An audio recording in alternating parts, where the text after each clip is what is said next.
A very good evening to you. Thank you for joining us. Welcome to Sports Tonight. It's a very beautiful Wednesday night, and we are here to do what we love to do, which is to talk sports, update you, inform you, and get you up to speed with all that is happening around you, and both on the domestic scene and, of course, on the international scene. My name is Tony Bitoye.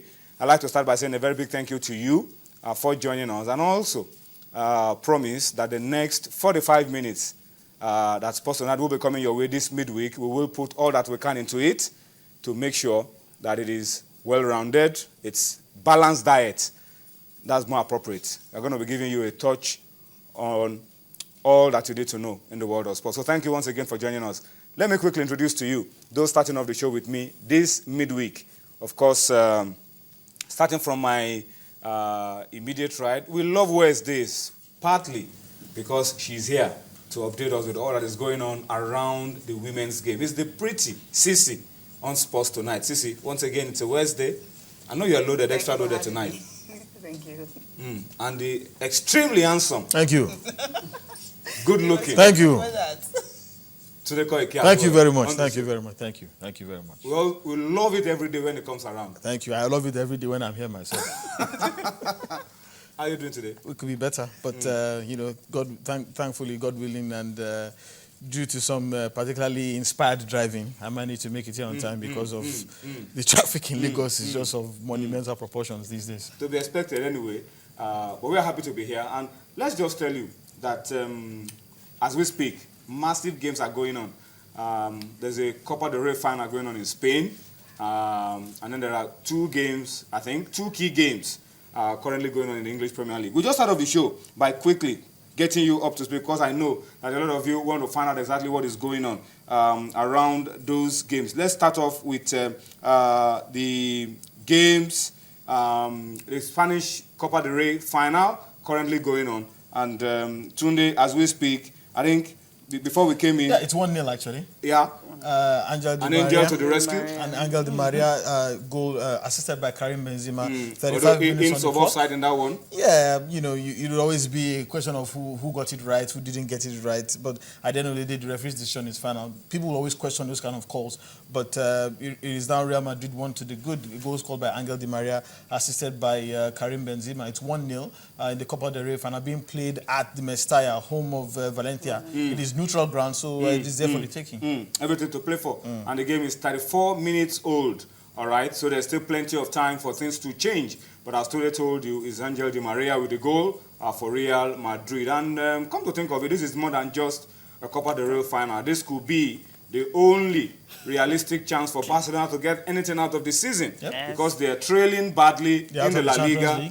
They are out of the Champions League. So that may just be the only realistic chance for Barcelona to pick something out of this season. And in some ways, it could also be the only thing that Real will have to show for the season in case they do not win the Champions League and, of course, Atletico Madrid hold on to the top spots in the La Liga. So it's more than just a final. It's battle for prestige, battle for silverware. It could be the only one that any of these teams could have to show for the season, the entire season. And when you look at the amount of investment they've made into their club this season, you know that they will do all that they can to fight for this trophy. So it's 1-0, as we said, 35 minutes of football now played, and Angel Di Maria's goal still the only difference between Barcelona and Real Madrid. But let's go quickly to England and also update you with what is going on in the English Premier League. Those games are also very, very key games as well. And I'm sure that Arsenal fans are on cloud 9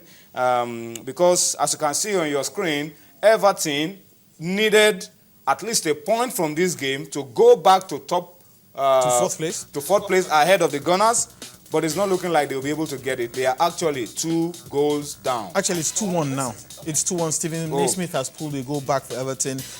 Crystal Palace went ahead through goals by Jason Ponchon, the informed Jason Ponchon, and Scott Dan. totally against the form books. Yeah, that's it. It's 2-1 now, as you You'd have said. expected Everton to be massacring Crystal Palace after 61 minutes.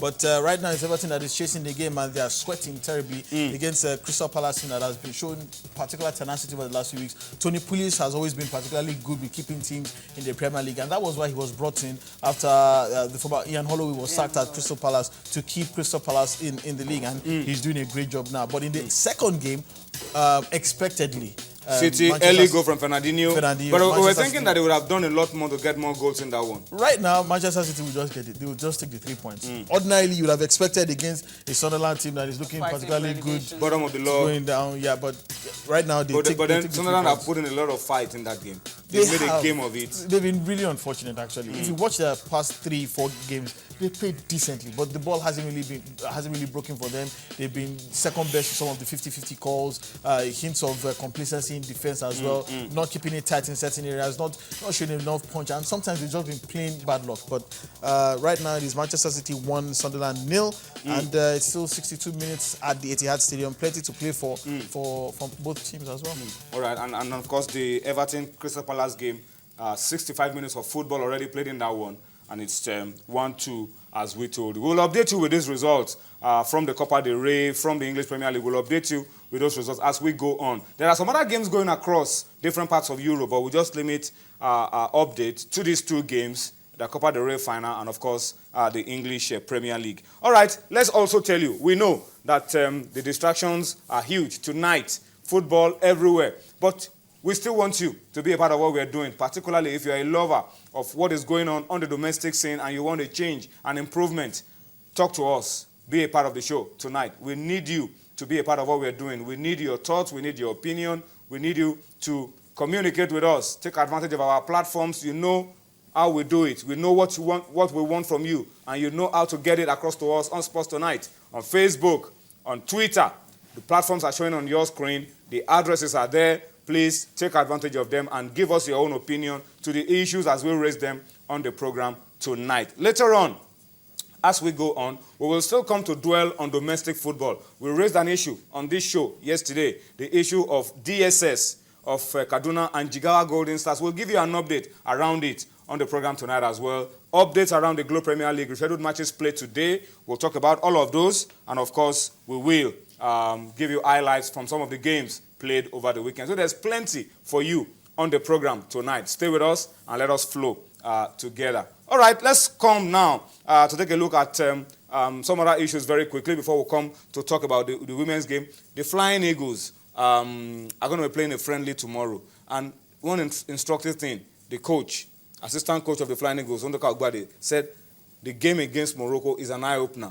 When we were at the under-17 level, we will go there and beat them like 5-1. Now we played the first game, we scored, they scored.